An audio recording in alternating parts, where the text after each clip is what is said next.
Ajude o nosso canal a crescer deixando um like nos vídeos. E não se esqueça, inscreva-se no canal. Games BKS agradece. Thrilled parents. They just didn't have high hopes for PAC MAN. Nobody had high hopes for PAC MAN. Yet the little yellow dot enchanted a nation. For the second time in history, the Japanese mint had to start making more 100 yen pieces. And the world. PAC MAN is part of a national phenomenon that had to happen when the TV set married the computer. His popularity caused worldwide havoc. There was an American reaction to it, and it was a big reaction. It was a very angry reaction. Hear the story of his birth. Nakamura-san was afraid that Americans would alter the P on PAC MAN, so he changed it to PAC MAN. His defeat. I had such a tight grip over the joystick at times, I was afraid I was going to shatter it, but I managed to cheat death. And how he captured our hearts. This is the story of PAC MAN. Back in the early 80s, every town would have a recreational center.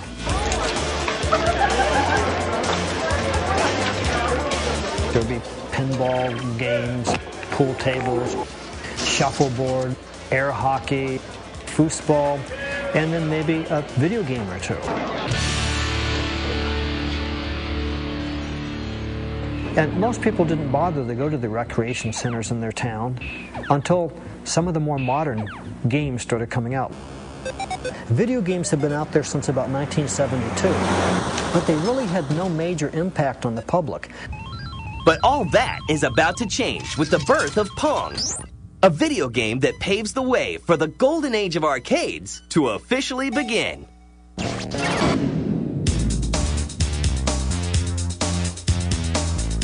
What you see here is part of a national phenomenon, a phenomenon that had to happen when the TV set married the computer. Space Invaders was like the first game in this three-game progression that brought the public completely into the arcades and made them become enamored with video game playing. Space Invaders had initiated the wave and the excitement in arcades in both Japan and the United States. And right after Space Invaders, Asteroids came out, and Asteroids suddenly had further enhanced gameplay where people could get very high scores and also got the competition going for people playing against each other in a bigger way than Space Invaders started for high score laurels. Video games were everywhere.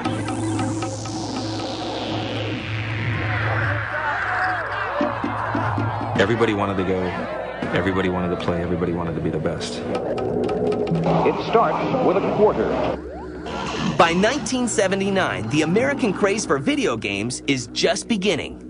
They seem to have captured America's imagination and its pocket change as well. But on the other side of the world, a young Japanese game designer named Toru Iwatani is inventing something new, something that will change video games forever. Iwatani-san is a very interesting fellow. He came to Namco, he wanted to make video games, arcade games, based on pinball. He wanted to make a game that would appeal to women. He wanted to make a game that would be non-violent. And he wanted to make a game using the word taberu, which was to eat. Namco's president likes the premise. Iwatani is assigned a team of 9 designers to help bring his vision to life. Bear in mind, back then, hardware was pretty limited. You could get shapes and colors, but they couldn't be very detailed. But he started the game, and one of the first things they ran into was, what does this character look like? When I interviewed Iwatani-san, he talked about going to a pizza parlor with his designers. They were eating a piece of pizza. Somebody pulled a slice out. And he looked down at the tray and there was PAC MAN staring at him. Fact or fiction? You make the call. Interestingly though, in an interview he gave the year PAC MAN came out, he said that he would have liked to have said that he went to a pizza parlor and was inspired by pizza. So take it any way you want to take it. It's a great legend, and the industry needs its legends, right? After months of development and location testing, Pac Man is ready for market. But he takes a back seat to a more conventional game. They made Pac Man at the same time they made another game called Rally X. And absolutely everybody at Namco loved Rally X. So then they took the games to a Tokyo Game Show, and everybody at the show loved Rally X. The main thing wasn't that people didn't like Pac-Man, they just didn't have high hopes for Pac-Man. Nobody had high hopes for Pac-Man. Despite the low hopes, Namco still finds an American distributor. They hooked up here with Midway Games. Midway was going to import both games. They took both games to an AMA show. Everyone loved Rally X still. Pac-Man was good. Rally X was the game of the show. And then they came out and, well, when's the last time you played Rally X?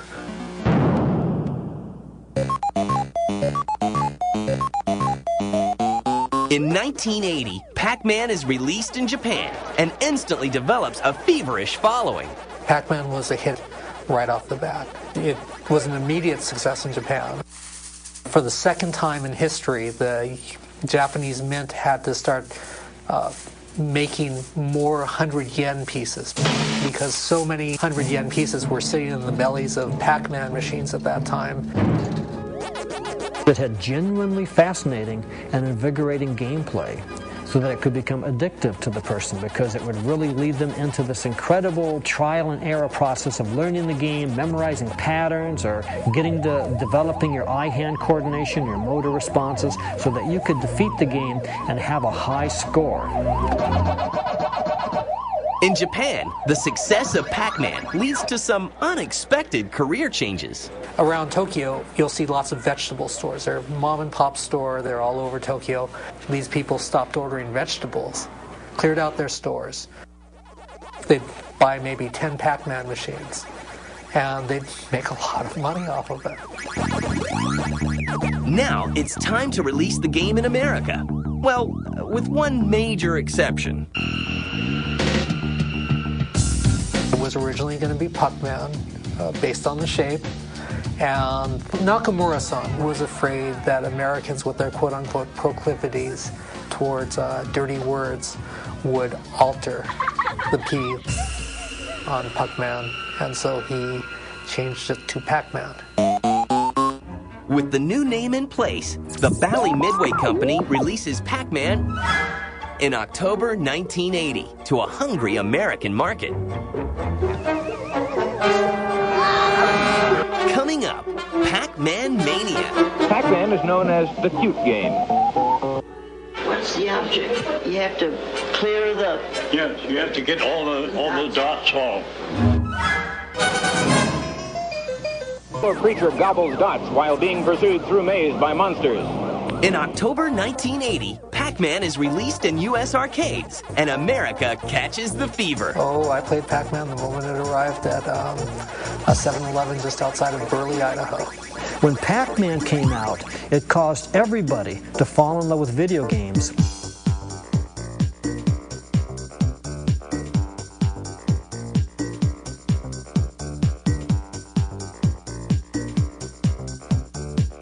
The biggest arcade game of all time, by a long shot, the biggest arcade game of all time.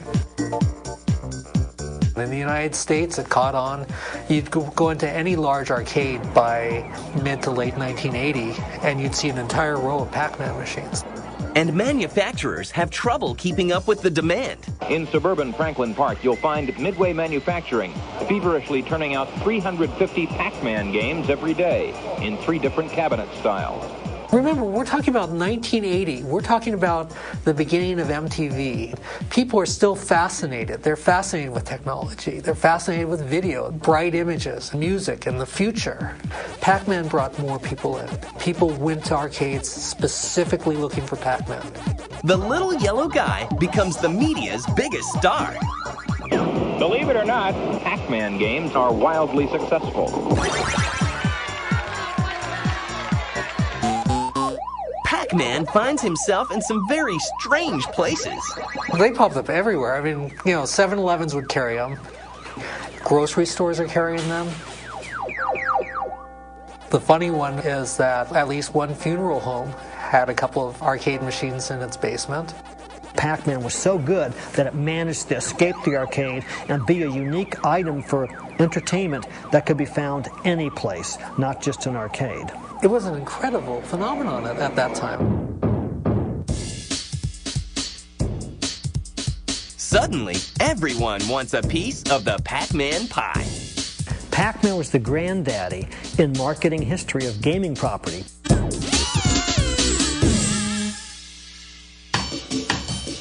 Pac-Man was the one that made it onto everybody's bed sheets, their pillowcases, their underwear.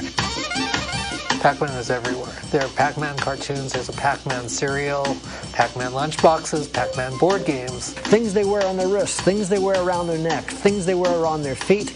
Pac-Man trash cans, Pac-Man toilet seat. Just anything you can imagine, Pac-Man is there. Pac-Man was really the beginning of all that for the video game industry. It's not unique anymore because everything seems to be doing that now, but they're just following the path that was trailblazed by Pac-Man 20-some years ago. Love for Pac-Man knows no boundaries. Women loved Pac-Man, and they came into the arcades to play it.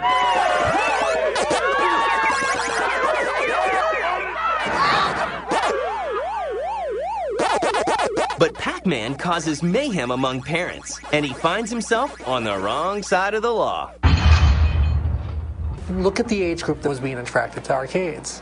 It was a new hangout. There was concern about how much time children were playing at the arcades, that they were squandering their lunch monies at arcades. We're talking about in 1981, Americans dropped 20 billion quarters into arcade machines. They spent 75,000 man-years playing arcade games in 1981. That's a lot of time that could have been used doing homework. A lot of time that could have been used in movie theaters, according to Hollywood. A lot of time that should have been used listening to music, according to the record companies. People in all kinds of industries looked at it as a very unhealthy competition. Pac-Man becomes the poster child for the anti-video game movement. Pac-Man really was at the forefront because it was the most popular and it was an image that everyone knew. Everyone knew the little yellow ball. Clearly that was the focal point. And there was so much press. Everybody who wanted to control and regulate and limit video game play, well, then it becomes sort of a renegade thing. You're a renegade if you play it, if you buck the system. You make all the older people mad, or you annoy them, or you do what they're telling you you shouldn't be doing. There were big court cases where arcades were limited in the hours they could open and where they could be located. There was an American reaction to it, and it was a big reaction, and it was a very angry reaction. But the protests do little to reduce the fever. In fact, Pac-Mania is just beginning. Pac-Man had a very long lifespan. In 1981, Pac-Man was competing with Donkey Kong. But before it was competing with Centipede, and it was competing with Battlezone. I mean, Pac-Man had just these long, long legs. Pac-Man was hot right up until Ms. Pac-Man came and eclipsed it. Ms. Pac-Man is released in January 1982. But the game is created by college students, not Toru Iwatani, the creator of Pac-Man. Ms. Pac-Man's a great story. Namco had nothing to do with the creation whatsoever. A team of MIT grad students developed an add-on board, which they attached to an existing Pac-Man board to enhance the game. They went to Midway and they said, we've got this Pac-Man add-on, would you like to buy it? And the president of Midway basically said, hey, we've been looking for a sequel to Pac-Man. So they bought that add-on and they added it to Pac-Man. All they need now is a name. So originally they were going to call it Mrs. Pac-Man, but somebody said that Mrs. Pac-Man was offensive to women. So then they were going to call it Pac Woman. But the problem was, in the cutscenes, she is a baby. And, you know, heaven forbid we show any Pac-Man promiscuity. Honey, don't you know I'm more than Pac-Man with a bow?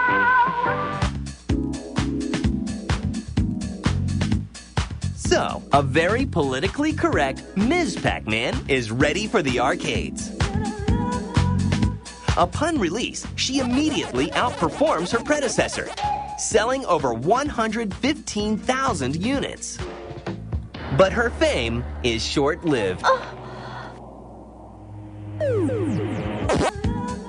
By mid-1982, the arcade craze fades as fast as it grew.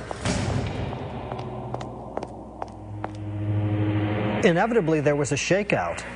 And the number of arcades that were existing in America at that time, which numbered maybe about 20,000, which was a lot. It was an arcade in every town, essentially. Then it shook out so that there were only about 12,000 left, and then it shook out more, and there were only about 4,000 left. The Pac-Man family alone isn't enough to save the ailing arcade business. Games become unpopular when people get very good with them. You see, Pac-Man is one of the greatest games, and the reason it's one of the greatest games is because it's also one of the hardest games. Players who become adept at it know that there are patterns.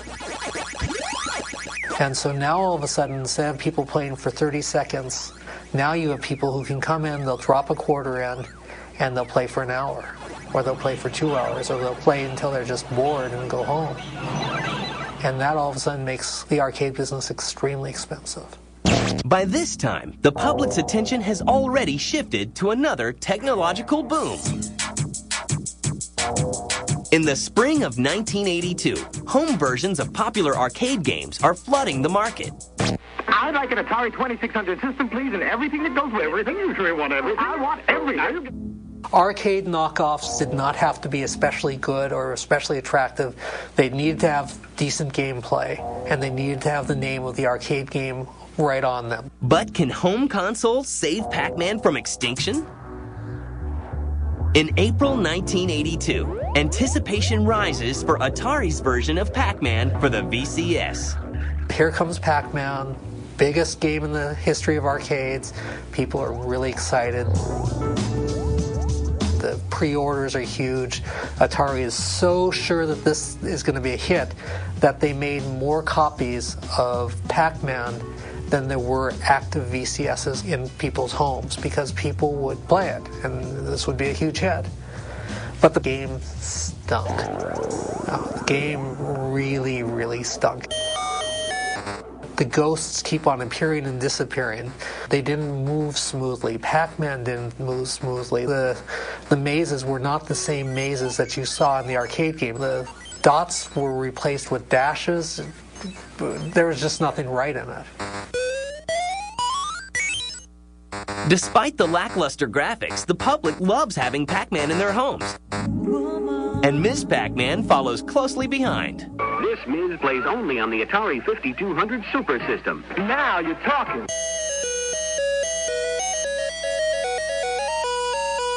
Attempting to cash in, competitors released their own versions of Pac-Man. There were all kinds of knockoffs. So what these companies have to do is these companies have to create something that's very Pac-Man-esque. And so you have all kinds of games that look like Pac-Man. Odyssey, video game fun. The most notorious case of flattery is Magnavox's KC Munchkin game for the Odyssey. Atari takes Magnavox to court and wins. Meanwhile, Pac-Man's legitimate relatives continue to flood arcades. There's Junior Pac-Man, Baby Pac-Man, Super Pac-Man. There are all kinds of Pac-Mans. But all the Pac-Man spin-offs in the world can't save the arcade business. By the mid-1980s, the quarters stopped flowing. The golden age of video arcades is over.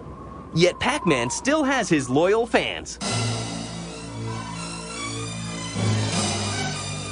Over the past 20 years, Pac Man has been released on virtually every system.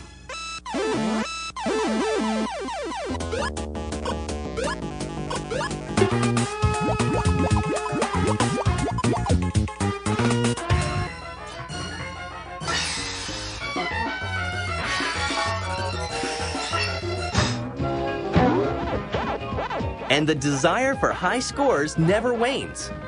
In 1999, Pac-Man finally meets his match. Billy Mitchell becomes the first person to play the perfect game. I'd say, yeah, people think I'm nuts.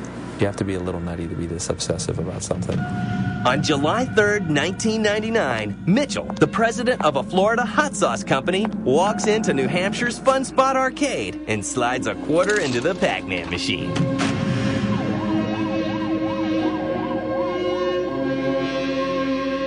I had such a tight grip over the joystick at times, I was afraid I was going to shatter it.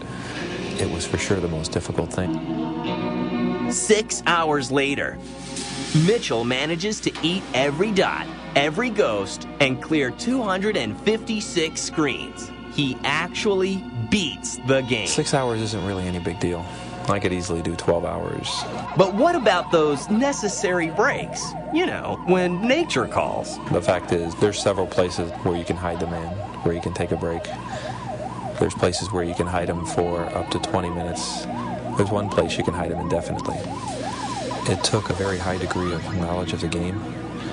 When you get to the final stage, the game is different. There's invisible dots.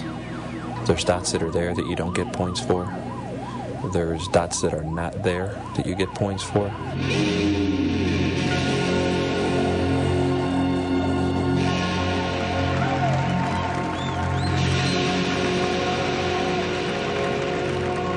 The record-breaking feat makes Mitchell somewhat of a celebrity. If I was looking for one to gain fame from, then I picked the right one. If I'm traveling someplace and if I'm traveling with Billy Mitchell, it's interesting to see the reaction that the public gives him.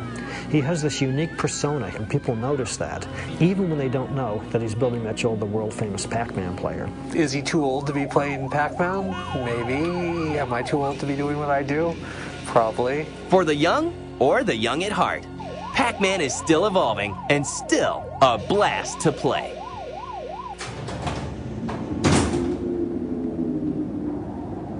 There are very few game characters from the early 80s who are still active in today's gaming scene. Pac-Man would be probably the main one. Pac-Man is engraved in that gaming psyche. Pac-Man did leave an indelible mark on 20th century culture, and especially late 20th century culture. And Pac-Man continues to enchant gamers worldwide with his latest adventure. For Namco, Pac-Man is still very much alive. It's a sign that everything has gone full circle, and now the original games are being recognized and given their due once again, but in a new way. There'll always be the people who are going to think about Robotron 2084 or Defender or Donkey Kong. But the biggest group will be thinking about Pac-Man when they think about arcades in the early 80s.